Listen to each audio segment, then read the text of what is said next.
The lights in the Copa room were low, thick with smoke that drifted in slow ribbons beneath the chandeliers. It was 1947. Las Vegas was still half desert, half dream. The kind of place where fortunes could be won on a single hand of cards, where men in tailored suits arrived in black sedans with no license plates, where whispers carried more weight than shouting ever could. Frank Sinatra stood backstage, adjusting his tie in a mirror spotted with age. He was 32. His voice had made him famous. His face had made him a star. But fame and survival were not the same thing. He knew that now. He'd learned it the hard way. Out in the casino, men sat at tables with chips stacked high. They didn't speak much. They didn't need to. Their presence was enough. These men controlled things. Not just casinos. Not just nightclubs. Things that mattered. Things that couldn't be printed in newspapers or spoken about in polite company. Frank heard the knock on his dressing room door. 2 taps. Soft, deliberate. He didn't turn around. 5 minutes, Mr. Sinatra. The voice belonged to a man named Sal. Sal didn't work for the casino, not officially, but he was always there, always nearby, always watching. Frank nodded at his reflection. He walked out into the hallway, shoes clicking on polished marble. The corridor stretched long and narrow, lined with framed photographs of performers who'd played the room before him. Some of those faces he recognized. Some he didn't. Some had disappeared entirely. He pushed through the velvet curtain and stepped onto the stage. The applause came fast, loud, immediate. Hands clapping in rhythm, women in evening gowns leaning forward in their seats. Men in sharp suits smoking cigars, watching him with eyes that never blinked. Frank took the microphone from its stand. He didn't smile. Not yet. He looked out at the crowd and saw them. The men in the back booth. 3 of them. Dark suits, dark ties, dark expressions. One of them was reading a newspaper. Another was pouring a drink. The third was staring directly at Frank. Frank had seen that man before. In New York, in Miami, in Chicago. Always in the back. Always quiet. Always there. He began to sing. His voice filled the room, smooth and clear, riding the melody like it was something natural, something effortless. The band followed him, soft and steady, drums brushing, bass walking, piano playing chords that knew when to hold back and when to push forward. The crowd listened. They always listened. That was the thing about Frank. When he sang, people stopped whatever they were doing. They stopped talking. They stopped drinking. They stopped pretending they were somewhere else. But tonight, something felt different. Frank could feel it in the air. A tension that had nothing to do with the music. A weight pressing down on the room like humidity before a storm. He finished the first song. The applause came again. He nodded. Gracious, professional. He started the second. Halfway through, the man in the back booth stood up. Frank noticed. The band noticed. The whole room seemed to notice, though no one turned their heads. It was like watching someone pull a gun in a quiet church. Everyone knew. No one acknowledged it. The man walked toward the stage, slowly, each step deliberate. He didn't rush. He didn't need to. Frank kept singing. His voice didn't waver. His rhythm didn't falter. But his eyes followed the man's movement, watched him cross the floor, watched him stop at the edge of the stage, watched him stand there, hands in his pockets, face expressionless. Frank reached the end of the verse. The band held a note, waiting for his cue. He lowered the microphone. The room went silent. "Mr. Sinatra," the man said. His voice was calm. Quiet. The kind of quiet that made you lean in to hear it. There's someone who'd like a word. Frank didn't ask who. He didn't need to. He handed the microphone to the band leader and stepped off the stage. The crowd sat frozen. No one moved. No one spoke. It was like watching a scene from a film with no soundtrack, where the only sound was the shuffle of shoes on carpet and the distant hum of slot machines in the lobby. Frank followed the man through a side door, down another hallway, past a kitchen where cooks in white aprons stood motionless, pretending not to see.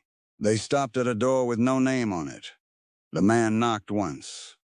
A voice from inside said, "Come in."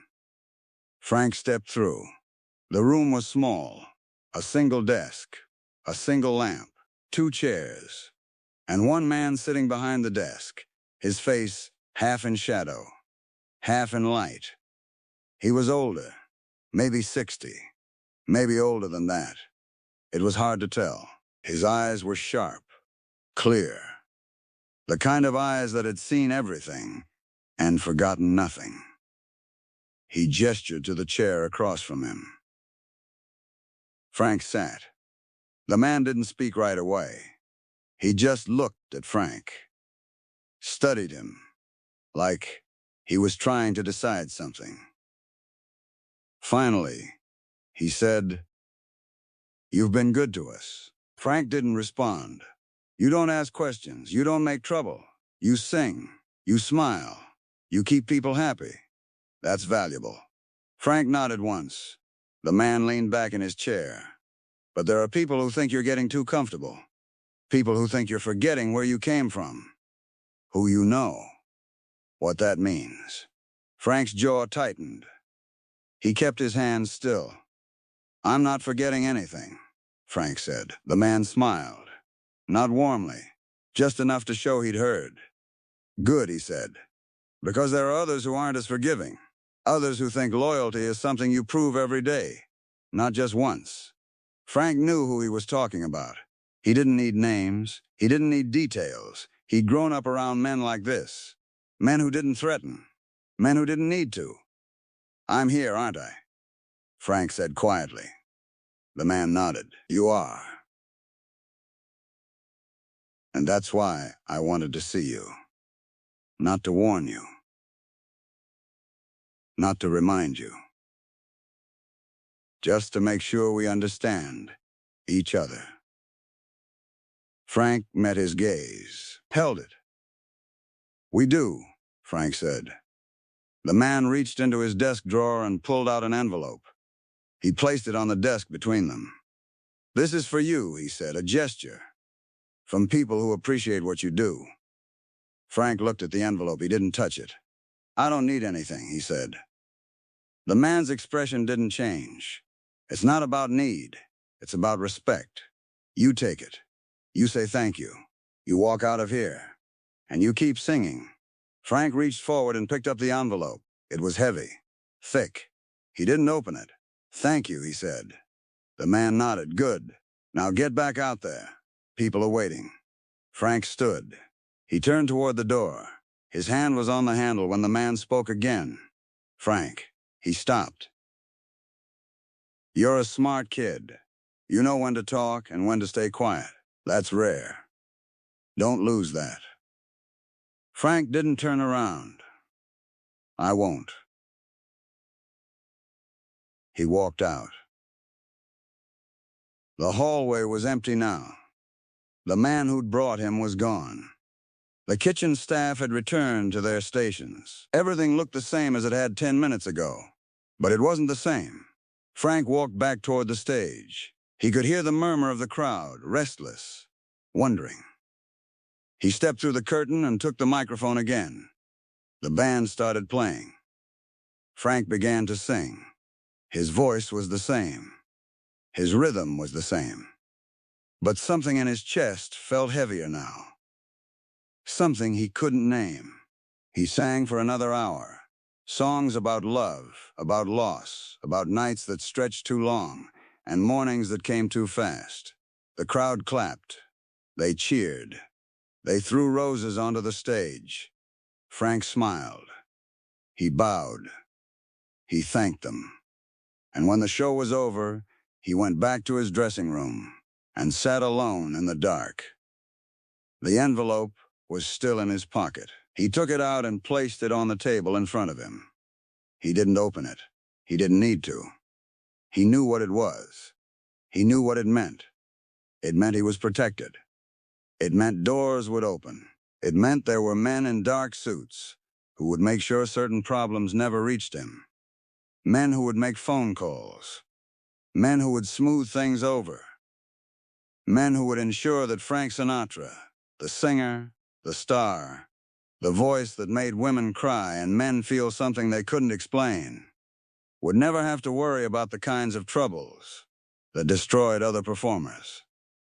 But protection came with a cost, not money, not loyalty, something quieter, something that didn't have a name. It meant he would always be connected, always seen, always part of something larger than himself, something he didn't control, something that controlled him even when it didn't ask for anything. Frank leaned back in his chair and closed his eyes. He thought about his mother, about growing up in Hoboken, about the neighborhood where everyone knew everyone, where favors were currency and silence was survival. He thought about the men who used to sit on stoops, smoking cigars, nodding at him as he walked past. Men who never said his name but always seemed to know where he was going. He'd wanted to escape that. He'd wanted to be something different, something clean, something that belonged only to him. But you don't escape a shadow by running from it. You carry it with you. It follows you into every room, every stage, every conversation. Frank opened his eyes. He stood up and walked to the mirror. He looked at himself. Same face, same eyes, same carefully combed hair. But underneath, something had changed. Or maybe it hadn't changed. Maybe it had always been there, and he was only now beginning to understand it. He left the dressing room and walked out into the casino. The floor was crowded now. People laughing, drinking, losing money they couldn't afford to lose.